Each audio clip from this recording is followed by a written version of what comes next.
Le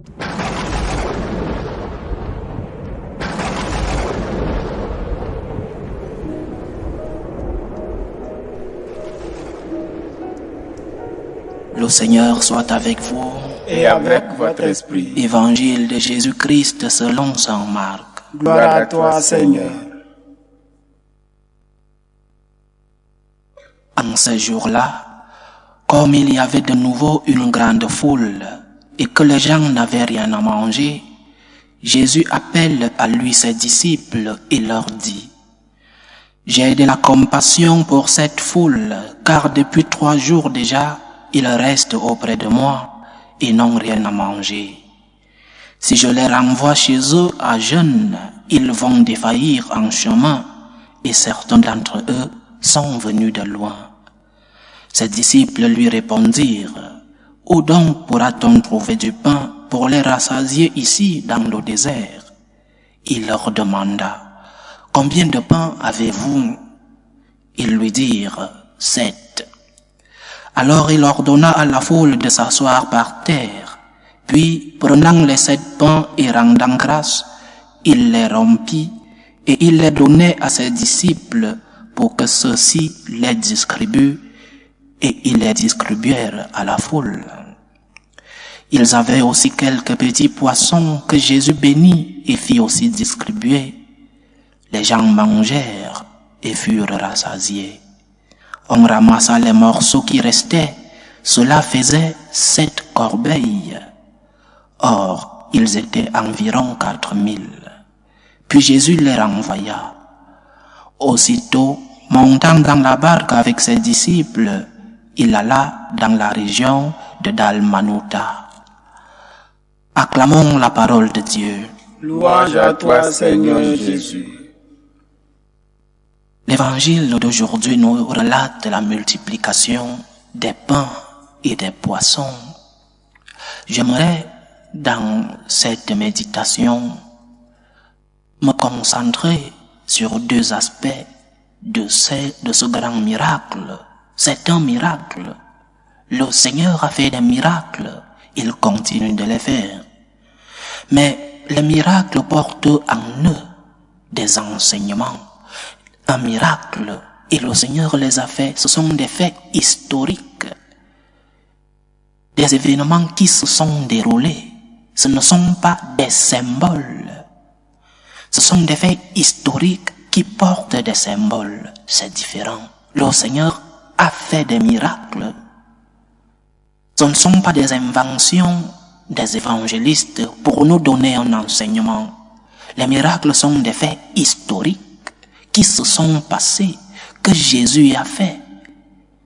Et aujourd'hui encore, le Seigneur continue de faire des miracles, mais des miracles portent en eux des enseignements.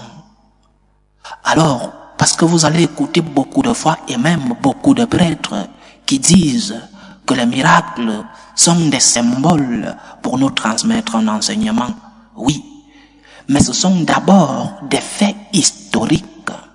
Le Seigneur a fait des miracles. Et ces miracles portaient en eux des enseignements.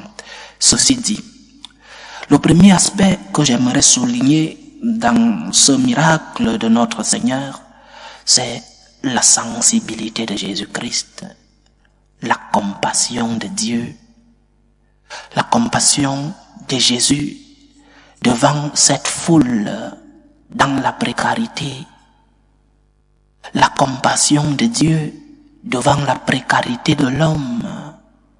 Il se met à la place des hommes. Il pense en eux.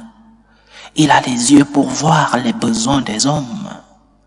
Avant qu'on ne lui dise que ces personnes avaient déjà faim, lui-même avait des yeux pour voir les besoins des autres. Quel grand amour! Quel grand exemple! Dieu se met à notre place. Par compassion pour nous, il est sensible à nos besoins, à nos souffrances. Il est sensible à nos problèmes. L'incarnation, la passion, la mort, la résurrection de notre Seigneur sont des preuves de cette compassion de Dieu devant la précarité de l'homme. Dieu nous aime. Dieu t'aime. Dieu continue de t'aimer. Dieu ne t'a pas oublié. Dieu voit tes problèmes. Et Dieu sait quand il fera le miracle dans ta vie. Il le sait. Ne sois pas impatient. Il voit ton miracle. Et il a un corps compassif. Il agit lorsqu'il veut et lorsqu'il voit que tu es déjà préparé pour recevoir le miracle. Dieu t'aime. Il s'est toujours souvenu de toi. Il t'aime comme personne individuelle. Tes problèmes personnels, tes épreuves, tes souffrances, ta maladie, l'éducation de tes enfants, la perte d'un être cher, la recherche d'un emploi, vivre une situation difficile comme la prison. Il continue de t'aimer, même dans cette situation difficile, même dans ce moment d'épreuve. La main du Seigneur continue de t'accompagner. Il ne t'a pas oublié. Il ne t'a pas oublié comme peuple. Hier, j'ai levé les yeux au ciel pour que nous prions pour ce peuple martyrisé Haïti. Le Seigneur ne vous a pas oublié. Le Seigneur continue malgré la souffrance que vous vivez. Le Seigneur continue d'avoir la main sur vous. Il ne vous a pas oublié. Faites confiance, que rien ne vous perturbe. Malgré la souffrance, je répète, que Dieu puisse vous remplir les cœurs de foi, que vous puissiez voir, même dans cette difficile épreuve, la main de Dieu. Le Seigneur n'est pas sourd à tes prières. Dieu n'est pas aveugle à tes souffrances. Tiens bon. Fais-lui confiance. Il sait, il permet parfois que nous passions ces moments douloureux, ces moments de souffrance, ces moments d'épreuve. Il les permet parfois pour que nous puissions voir sa gloire, pour que nous puissions voir et reconnaître la main de Dieu dans nos vies. C'est cela le premier aspect que j'aimerais souligner dans cette méditation d'aujourd'hui. Le Seigneur est compassif. Il voit nos besoins, il voit nos souffrances et il agit. Il agit même lorsque nous croyons que nous sommes dans l'abîme. Il agit même lorsque nous croyons que nous avons touché le fond. Il agit. Sa main continue d'agir dans ta vie. En deuxième lieu, Saint Marc raconte l'épisode de la multiplication des pains et des poissons 2 fois dans son évangile, chose curieuse. La première dans le chapitre 6 et la deuxième fois dans le chapitre 8, c'est ce que nous avons lu aujourd'hui. Dans le premier récit de la multiplication des pains et des poissons, Saint Marc parle d'un enfant qui avait 5 pains et 2 poissons. Mais dans le deuxième récit, celui d'aujourd'hui, il parle de 7 pains et de quelques poissons. Mais ce qui est commun dans les 2 récits de Saint Marc, c'est que Jésus fait le miracle à partir de quelque chose que nous avons. Le miracle part de la donation généreuse du peu qu'il y a. Dieu fait le miracle en se basant sur quelque chose que tu as. Mais tu dois reconnaître cette chose-là. Tu dois reconnaître sur quoi Dieu doit se baser pour faire le miracle dans ta vie. Quel est le soutien dont le Seigneur va se mettre pour pouvoir faire le miracle dans ta vie? Quelqu'un disait, je vais lire, quelqu'un disait, Dieu met presque tout, tu mets presque rien. Mais Dieu ne met pas le presque tout si tu ne mets pas ton presque rien. Dieu met presque tout, toi tu mets presque rien. Mais Dieu ne met pas le presque tout si tu ne mets pas ton presque rien.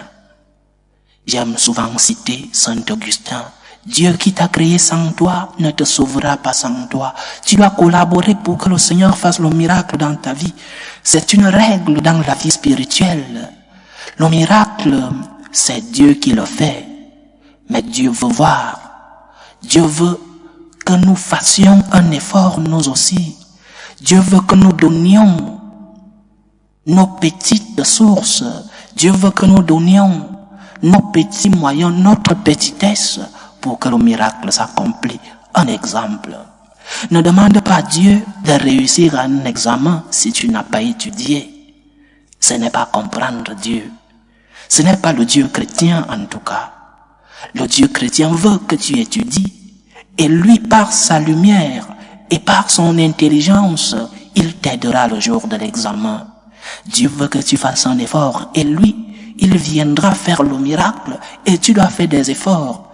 Dieu qui t'a créé sans toi ne te sauvera pas sans toi. Souviens-toi de nous, Seigneur, dans ta bienveillance pour ton peuple. Loué soit Jésus-Christ. À jamais.